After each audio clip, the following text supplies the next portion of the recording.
ଭିତରକନିକା ଜଙ୍ଗଲରେ ମା ପୁଅ ନିଖୋଜ ହେବା ଘଟଣା ଦୀର୍ଘ 5 ଦିନ ପରେ ସେମାନଙ୍କୁ ବନ ବିଭାଗ ଉଦ୍ଧାର କରିଛି। ଆଉ ଗତକାଲି ଉଦ୍ଧାର କରିବା ପରେ ସେମାନଙ୍କର ଚିକିତ୍ସା ନିମନ୍ତେ ରାଜନଗର ଗୋଷ୍ଠୀ ସ୍ୱାସ୍ଥ୍ୟ କେନ୍ଦ୍ରରେ ଭର୍ତ୍ତି କରାଯାଇଛି।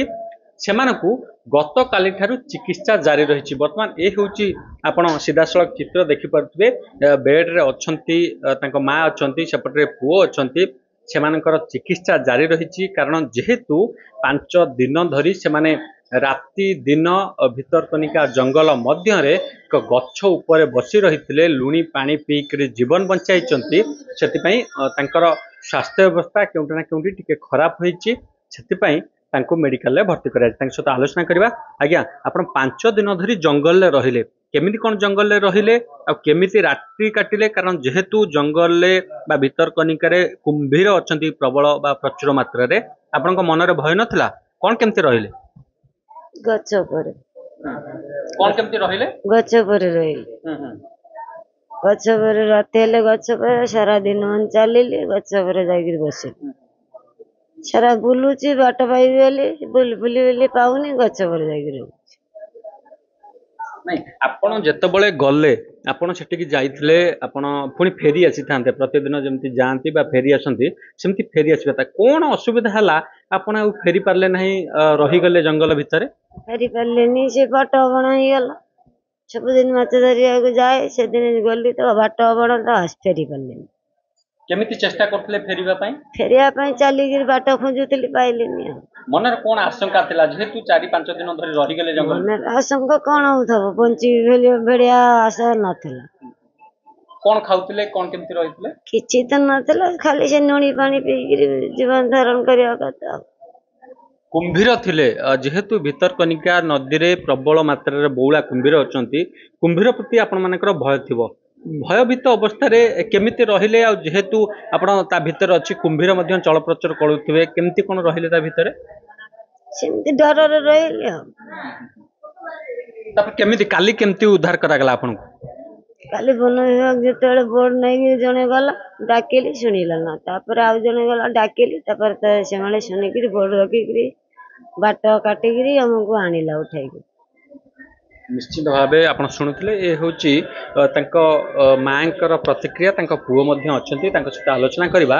ଯେହେତୁ 5 ଦିନ ଧରି ରହିଯାଇଛନ୍ତି, ସେଥିପାଇଁ ସେମାନେ ଅସୁସ୍ଥ ଅଛନ୍ତି, ଭୟଭୀତ ହୋଇପଡ଼ିଥିଲେ। ଜୀବନ ବଞ୍ଚାଇ ସେ ଫେରିବେ ବୋଲି ତାଙ୍କର ଆଶା ନଥିଲା, ସେ କହୁଥିଲେ।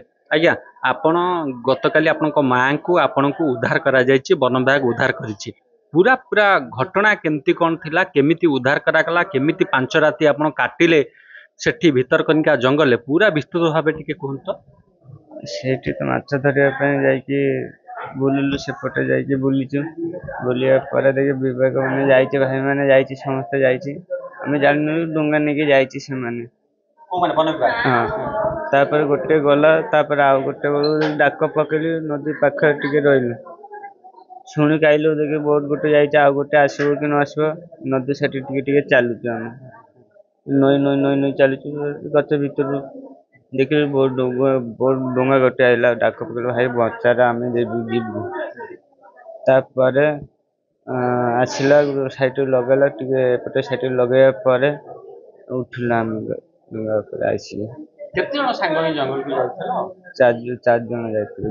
ଆପଣ 4 ଜଣ ସାଙ୍ଗ ହିଁ ଯାଇଥିଲେ। ଆପଣ ମା ପୁଅ 2 ଜଣ ରହିଗଲେ, ଅନ୍ୟ 2 ଜଣ ଫେରି ଆସିଲେ। ସେମାନେ ଫେରି ଆସିଲେ, ଆପଣ କ'ଣ ପାଇଁ ଫେରି ପାରିଲେନି, ରହିଗଲେ? ତା ଭିତରେ କ'ଣ ଅସୁବିଧା ହେଲା? ଟିକେ ମାଛ ଧରିଗଲେ ଲେଟ୍ ହେଲା। ସେମାନେ କହିଲା ଆମେ ଟିକେ ଏପଟେ ସେପଟେ ମାଛ ଧରୁଛୁ।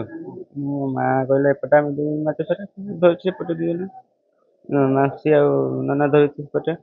ହଉ ଧରିବା। ଆଉ ସେମାନେ କେତେବେଳେ ଉଠିକି ଡାକ ପକେଇছে, ଆମେ ଏଠୁ ଆହୁରି ପଛକୁ ପଳେଇ ଆସିଛୁ ମାଛ ଧରୁ ଧରୁ। ସେଇଠୁ ଆଉ ବାଟ ଭୁଲି ଯାଇଛି, ଆଉ ବାଟ ଖୋଜି ପାରିଲୁନି। ମାଉସୀକୁ ଡାକିଲା, ଆଉ ଶୁଭା ଗଲାନି। ତାଙ୍କ ଡାକ ଶୁଭା ଯାଉଛି, ଆମ ଡାକ ଶୁଭା ଯାଉନି। ଏତିକି ଆଉ। ଆପଣ ମାନେ ଭିତରକନିକା ଯେଉଁଠୁ ଆପଣଙ୍କ ଘର ରହିଛି, ସେଠୁ ପାଖାପାଖି 10 କିଲୋମିଟର ଜଙ୍ଗଲ ଭିତରକୁ ଯାଇଥିଲେ। କେମିତି କ'ଣ ଯାଆନ୍ତି ଜଙ୍ଗଲ ଭିତରେ 10 କିଲୋମିଟର ଚାଲିକିରି? ଆପଣଙ୍କ ମନରେ ଭୟ ଲାଗେନି ନା ଅଭ୍ୟାସ ଅଛି ଆପଣଙ୍କର ଏମିତି ଯିବାରେ? ଅଭ୍ୟାସ ନାହିଁ, ମା ଅଛି, ମାର ଅଭ୍ୟାସ ଥାଏ। ସେ ଡର ଟିକେ ଟିକେ ଡରରେ ବୁଲିଛି ଆଉ। ଆପଣ ମାନେ ଯେତେବେଳେ ମାଛ ଧରିବା ପାଇଁ ଯାଆନ୍ତି ବା କଙ୍କଡ଼ା ଧରିବା ପାଇଁ ଯାଆନ୍ତି ସେଇ ଦିନ ଫେରି ଆସନ୍ତି ନା ଦିନେ ଦୁଇ ଦିନ ସେଠି ରୁହନ୍ତି? ଫେରିକି ଆସନ୍ତି।